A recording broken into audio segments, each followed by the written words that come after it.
가난을 넘어서는 길, 오늘 말씀 제목입니다. 가난은 어디서 시작이 되었을까요?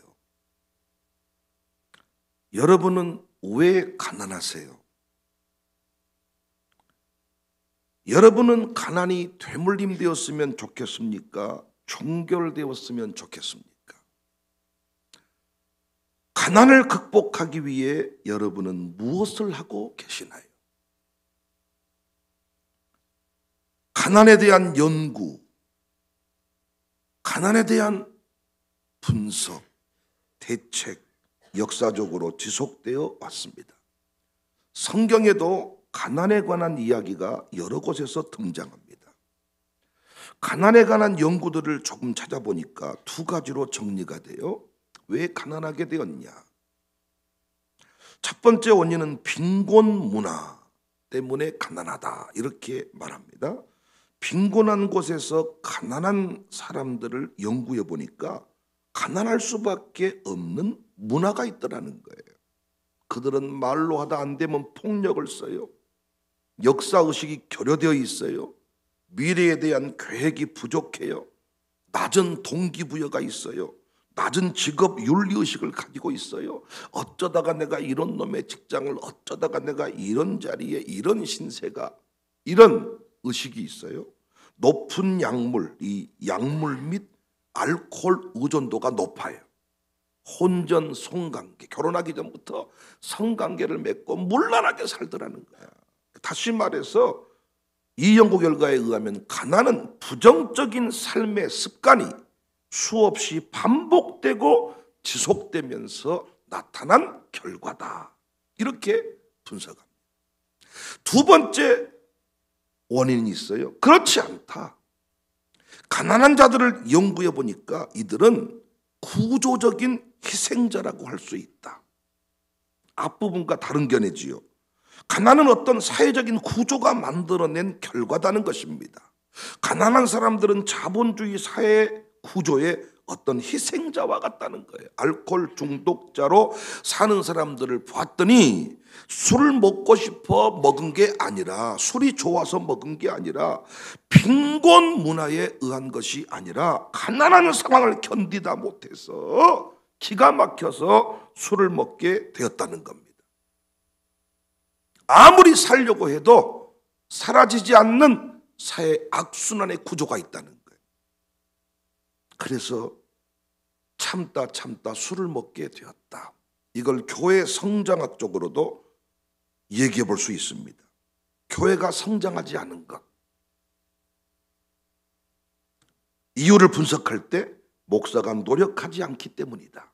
부흥하지 못한 교회를 봤더니 설교 수준도 낮고 목사님이 새벽기도도 안 하고 맨날 목사님이 운동만 하고, 그럴 시간에 목회에 집중해라.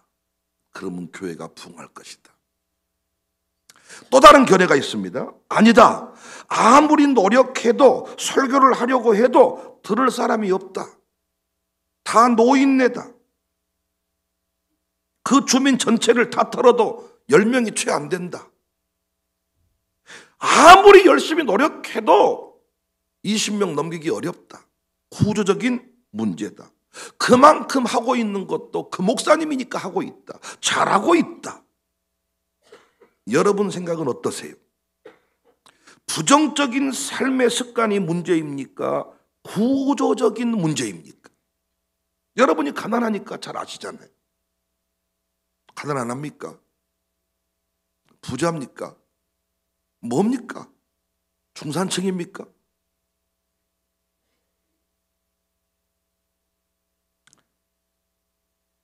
부정적인 삶의 습관이 문제입니까? 사회 구조의 문제입니까? 성경은 분명히 가난을 없앤다 말씀했어요.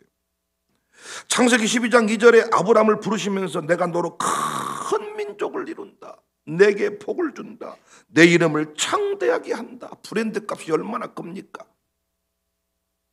브랜드가 붙기 시작하면 돈은 따라오는 거예요. 너는 쪽박 찬 인생이 될 것이다. 동사무소에서 밀가리 탑먹고 사는 인생이 될 것이다 말하지 않고 너는 복이 될지라. 분명히 복되게 한다 그랬잖아요. 신명기 15장 4절에도 내가 만일 내 하나님 여호와의 말씀만 듣고 내가 오늘 내게 내리는 그 명령을 다 지켜 행하면 내 하나님 여호와께서 내게 기업으로 주신 땅에서 내가 반드시 복을 받으리니 너희 중에 가난한 자가 없다. 가난한 자 없게 한다 그랬지요. 그런데 이런 말씀도 있어요. 가난한 자에게 손을 펴라. 신명기 15장 11절. 땅에는 언제든지 가난한 자가 그치지 아니하겠으므로 내가 내게 명령하여 이르노니 너는 반드시 내 땅 안에 내 형제 중 곤란한 자와 궁핍한 자에게 내 손을 펼지니라. 가난한 자를 없앤다고 하시더니, 가난한 자가 없게 하신다고 하시더니 가난한 자에게 손을 펴라 하시네요. 구체적으로 가난한 자에게 어떻게 손을 펴는지 또 말씀하십니다. 가난한 자에게 손을 펴는 원리가 희년제도를 명하셨어요. 가난한 자들을 위한 제도입니다. 레위기 25장 11절. 그 50년째에는 너희의 희년이니 너희는 파종하지 말고 스스로 난 것을 거두지 말며 가꾸지 아니한 포도를 거두지 말라. 이는 희년이니 너희에게 거룩함이니라. 너희는 밭의 소출을 먹으리라. 이 희년에는 너희가 각기 자기의 소유지로 돌아갈지니라. 또 레위기 25장 23절에는 토지를 영구히 팔지 말 것은 토지는 다 내 것이다. 너희는 거류민이요 동거하는 자로서 나와 함께 있느니라. 희년은 안식년이 7번 반복되는 다음 해입니다. 77은 49, 50년째 되는 해, 대안식년이라고도 부르는데요. 모든 소유지를 원상복귀하라는 겁니다. 가난한 자를 위한 제도입니다. 끝까지 독점하지 말라는 거죠. 또 다른 방법이 안식년 제도입니다. 가난한 자에게 손을 펴라 하시더니 안식년 제도를 명하세요. 출애굽기 23장 11절. 7째 해에는 갈지 말고 묵혀두어서 내 백성의 가난한 자들이 먹게 하라. 그 남은 것은 들짐승이 먹으리라. 내 포도원과 감람원도 그리할지니라. 레위기 13장 22절. 너희 땅에 곡물을 뺄 때에 판모퉁이까지 다 베지 말며 떨어진 것을 줍지 말고 그것을 가난한 자와 거류민을 위하여 남겨두라. 옛날 목사님들은 이런 원리를 기억해서 신방 가서 나온 음식 다 안 먹고 왔습니다. 남겨두고 왔습니다. 그래서 그 집 식구들이 나머지를 먹게 했습니다. 남겨두는 원리.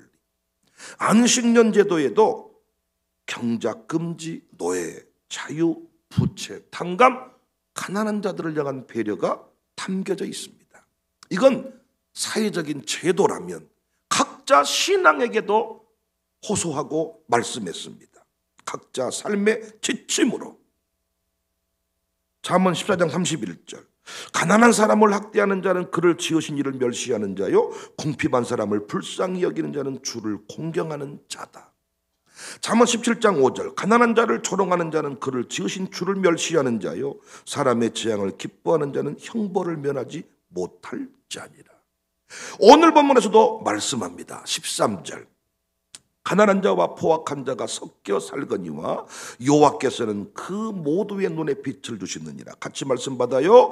왕이 가난한 자를 성실히 신원하면 그의 왕위가 영원히 경고하리라.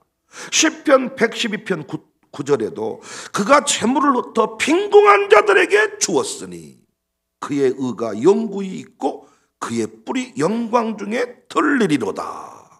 잠언 19장 17절. 가난한 자를 불쌍히 여기는 것은 여호와께 구워드리는 것이다. 그의 선행을 그에게 갚아준다. 문제는 이스라엘 백성들이 이 문제를 구조적으로 개인적으로 이행하지 못했다는 거예요. 희년제도, 안식년제도, 가난한 자를 멸시하지 말라고 하는 이 신앙의 이런 교훈들에 관해서 성실히 이행하지 못했다는 겁니다.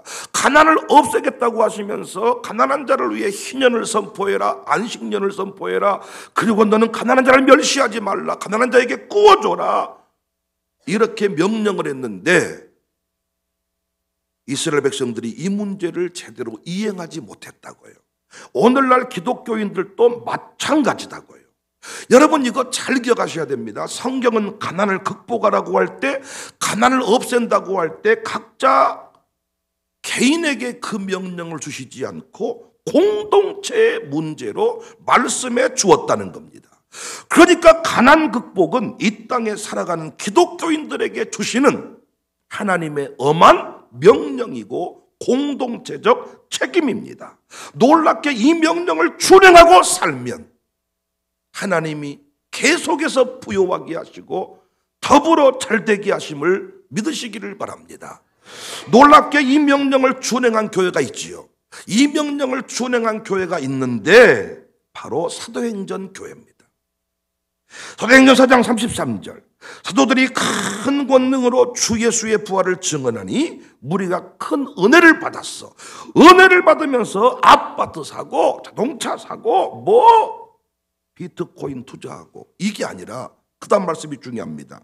그 중에 가난한 사람이 없으니 이는 밭과 집 있는 자는 팔아 그 판 것의 값을 가져다가 사도들의 발 앞에 두매 그들이 각 사람의 필요를 따라 나누어 주었다. 오늘 본문 14절에 분명히 말씀합니다. 왕이 가난한 자를 성실히 신원하면 그의 왕위가 영원히 견고한다. 청사교회가 어떻게 하면 계속 부흥하고 성장할 수 있냐? 어떻게 하나님 보시기에 아름다운 교회로 우뚝 설 수 있냐?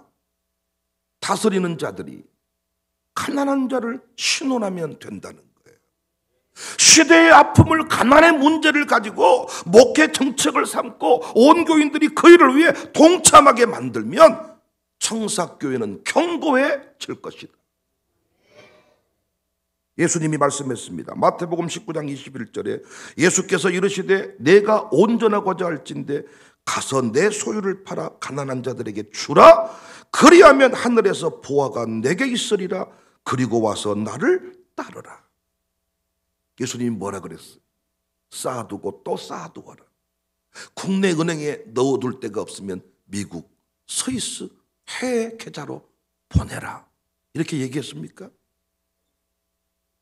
그 돈은 결국 사라집니다. 그런데 내가 가지고 있는 것이 무엇이든지 간에, 내 형편이 어떠하든지 간에, 내가 만나는 공동체의 가난과 아픔과 눈물을 해결하기 위해 몸부림을 치면 그 목사님은, 그 장로님은 가난해지고 거지가 되어버리는 것이 아니라 어찌된 일인지 그 목사님이 목회하는 동안에 모든 걸 다 풀어서 그 공동체의 아픔을 해결하면 그 집 자식은 반드시 잘 되더라는 겁니다. 놀랍게 다른 사람이 가난하든지 말든지 신경 쓰지 않고 자기 아들 집 사주고 자기 아들 논 사주고 자기 아들 유학 보내고 이렇게 살았는데 나중에 그 집은 사라지더라는 것입니다. 공동체적 문제로 하나님이 가난의 문제를 명하셨고 이걸 없애겠다. 희년제도, 안식년제도, 각자 삶에 살아가는 모든 여정 가운데서 소유를 팔아 나누어 주어라. 사도행전 교회는 결코 가난하지 않았습니다. 결코 맥없는 교회가 되지 않았습니다. 황제의 핍박을, 황제의 괴롭힘을 능히 이겨내고 말았습니다. 실상은 내가 부요한 자니라. 라오디게아 교회, 너는 궁핍한 자다. 벌거벗은 자다. 수치를 가리워라. 바울은 신자의 삶에 관하여 다음과 같이 정의했습니다. 로마서 12장 15절에 즐거워하는 자들과 함께 즐거워하고, 우리 교회가 이 모습이 계속 발전되어지기 바랍니다. 웃을 줄 아는 교회, 기뻐할 줄 아는 교회, 놀 줄 아는 교회. 우는 자와 함께 울라. 서로 마음을 같이하여 높은 데 마음을 두지 말고 도리어 낮은 데 처하며 스스로 지혜 있는 채 하지 말라. 디모데전서 6장 17절에도 내가 이 세대에서 부한 자들을 명하여 마음을 높이지 말고 혼자 잘난 척 살게 하지 말고 어떻게 하라 그랬어요? 선을 행하고 선한 사업을 많이 하고 나누어 주기를 좋아하며 너그러운 자가 되게 하라. 어떤 교회가 승리하는가? 어떤 교회가 끝내 승리하는가? 어떤 교회가 끝까지 하나님 영광 드러낼 수 있는가? 가난의 문제를, 시대의 아픔을 공동체적 책임으로 여기는 교회입니다. 부자는 말씀에 순종하는 사람이고 가난한 사람은 저주를 받는 사람이라는 개념을 내려놓아야 돼. 가난한 형제가 있으면 그건 곧 내 문제가 돼야 되고 우리의 문제가 돼야 돼요. 그래서 우리가 모두가 다 그 일을 위해 치료하기 위해서 우리 건강한 몸은요, 상처가 생기면 그 상처를 치료하기 위해 모든 몸의 세포가 그쪽을 향해서 치료를 돕는다잖아요. 가난한 사람이 있으면, 약한 사람이 있으면, 아픈 사람이 있으면 교회는 그 문제를 집중적으로 내 문제로 여기면, 가난한 사람을 위해 치료할 때, 가난한 사람을 도울 때 내 인생이 부요해지고, 연약한 사람을 돕기 위해 기도하면 당신은 계속해서 건강할 수가 있다는 겁니다. 그런데 교회에 연약한 자를 돌보는 일을 신경 쓰지 않고 혼자 산 타고 혼자 골프 치고 혼자 녹용가람 먹고, 재밌는 건 그런 사람 빨리 죽어. 신기하고 놀랍지 않아요? 우리 주변에 그런 악순환이 반복되지 않습니까? 아니 그 사람이 죽어? 그 사람 지 건강밖에 안 챙기는데? 몸에 좋은 건 다 먹었는데? 내 건강을 지키는 방법이 뭐냐? 교회에 연약한 암 환자가 있고 연약한 지체가 있을 때 그 지체를 살려내기 위해서 전국의 약을 가져다가 그 사람에게 먹이고 기도하고 집중할 때 네가 한약 안 먹어도 네 인생, 네 건강 지킬 수 있다는 거야. 이게 성경이 말하고 있는 가난 극복의 방법이고 건강 유지 방법이야. 교회가 계속 부흥하고 싶거든 돈을 모으고 빚을 갚고 평안하게 성도들을 만들어 놓는 게 아니라 다른 교회의 아픔을 내 아픔으로 끌어안고 한국교회의 아픔을 치료하기 위해 몸부림을 칠 때 그 교회는 하나님이 반드시 부흥케 하시고 지켜준다는 사실을 믿으시기를 바랍니다.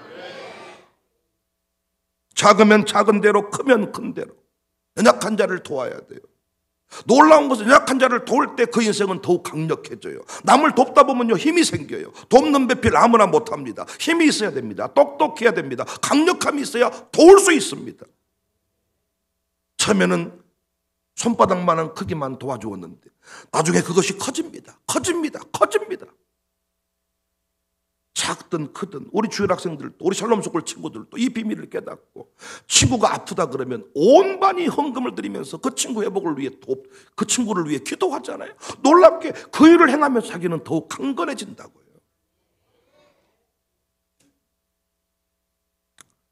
그런 의미에서 성도의 삶을 돌보기 위해 설립된 우리 청사교회 가족은행, 이건 정말 우리가 함께 부요해지는 우리를 위해 주신 하나님의 최고의 선물입니다.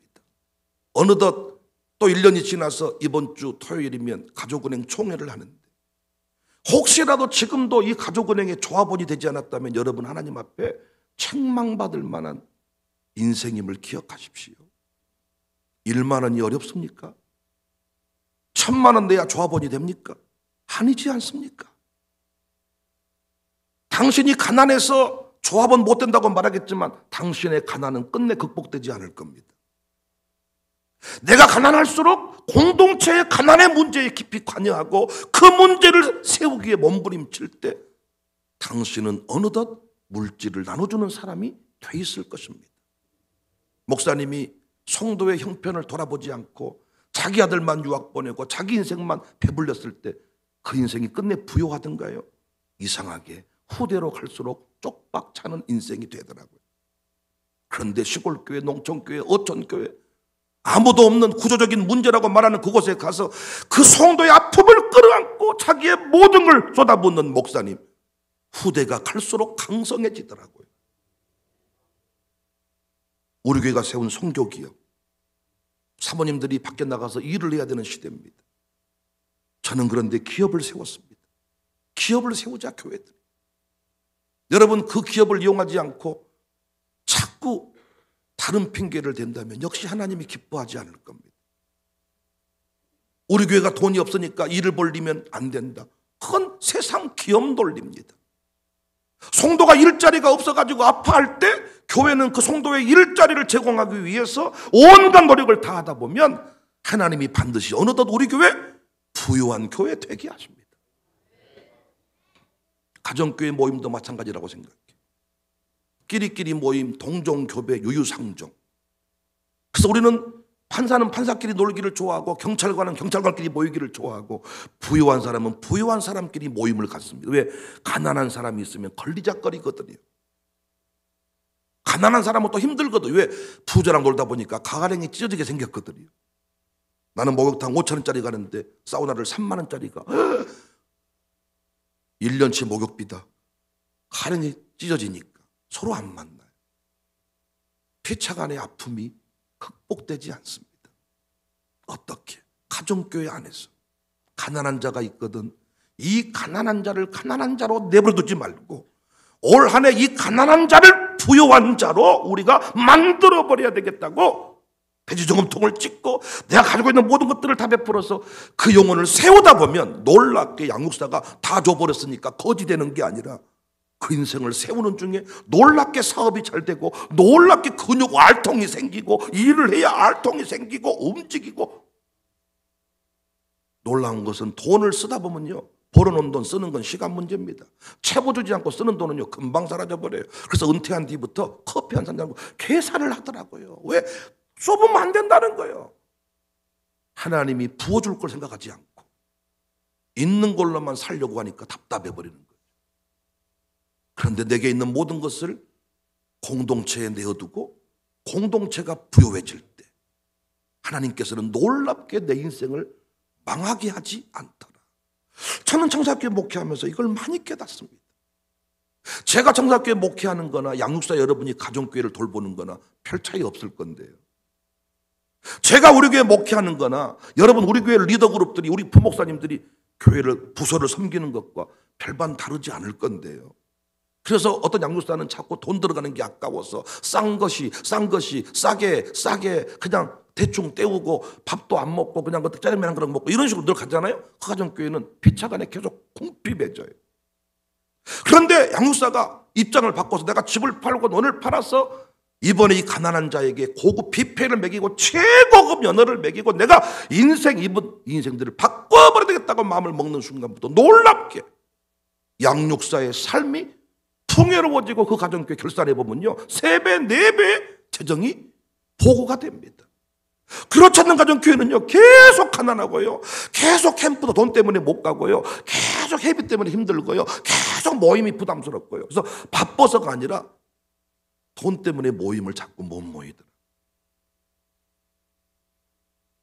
안타깝게도 지금도 많은 그리스도인들이 경제의 문제, 가난의 문제를 윤석열 대통령 탓으로만 돌립니다. 문재인 대통령 탓으로만 돌립니다. 그들에게도 책임이 있겠지만은 1차 책임은 우리에게 있습니다. 교회는 시대의 아픔을 끌어안아야 돼요. 우리 교회가 이만큼 성장하게 된 것은요, 연약한 교회, 제가 어제도 그런 얘기를 했네요. 베드로전서 4장 흩어진 나그네들에게 쓴 베드로의 서신을 가지고 생존 전략이라는 제목으로 설교를 했어요. 생존이다, 생존. 어떤 교회가 생존하느냐? 근신하여 기도하는 교회, 뜨겁게 사랑하는 교회, 서로 대접하는 교회, 원망 없이. 마지막이 뭐냐? 은사대로 봉사하는 교회. 은사를 찾고 할 수 있는 일을 가지고 봉사하는 사람만 살아남아요. 섬기는 사람만, 베푸는 사람만, 나누는 사람만, 봉사하는 사람만 살아남는다고요. 봉사하지 않고 혼자 웅크려드는 사람은 죽습니다. 악순환이 반복됩니다. 할 수 있는 것이 무엇인지를 찾아서 통솔라도 하고 기도하고 헌금이라도 하고 무엇이라도 한 사람은 반드시 위기 때에도 하나님이 열매를 풍성하게 하는 줄로 믿으시기를 바랍니다. 가난 극복의 길은 내가 하나님께 헌금 많이 드려서 하나님이 나한테 30배, 60배, 100배 준다, 그 내용 아니네요. 놀랍게 그렇게 돈 받은 사람들이 끝까지 그 돈이 풍요로워진 거 못 봤습니다. 이상하게 부자가 끝까지 3대까지 부자인 거 못 봤습니다. 가난한 사람이 끝까지 가난한 것도 못 봤습니다. 바뀌더라고요. 뒤집히더라고요. 먼저가 나중이 먼저. 그것은 공동체적 책임을 내 문제로 여기고 우산동이 우리랑 뭔 상관이 있냐고 묻는 사람이 있습니다. 그 사람 조만간에 하나님께서 망하게 할 겁니다. 구원받았지만 남아있는 것은 시대의 아픔을, 공동체의 아픔을 해결하라. 그 문제를 해결하다 보면 어떤 일이 벌어져요? 힘이 생긴다니까요. 여러 부부가 둘 다 약한데 어느 날 갑자기 우리 어머니도 그러고 내 몇 사람 봤어요. 원래 우리 어머니가 아버지 보호받고 사는데요, 아버지가 갑자기 심하게 아프셔버렸어. 그랬더니 우리 어머니가 보호자가 되더라고. 여보 그러면 안 돼. 밥 먹어. 빨리 일어나. 병원 갑시다. 일어나. 빨리 나와. 평상시에는 여보 병원 갑시다. 이런 연약한 사람을 돕다 보면 내가 강력해지고 똑똑해지고, 이제는 네 아버지 나를 못 도와주니까요, 내가 알아야 쓰겠다요. 시내버스 타는 법, 돈 빼는 법 알려주라. 가야 되겠다. 누구를 돕다 보면 사람이 계속 멍청해져 버리고 바보가 되는 게 아니라, 섬기다 보면, 일하다 보면 계속 강력해지는데, 놀랍게 부자는 계속 부자끼리만 놀라 그러고 가난한 사람은 계속 가난한 사람끼리만 놀려고 합니다. 여기서 가난을 넘어설 수 없습니다. 부자에게 물어보세요. 당신 부자지요? 절대 부자 아니라 그래요. 부자로 못 산다고요. 공동체적 책임을 끌어안을 때, 가난을 넘어설 수 있다. 저는 확신합니다.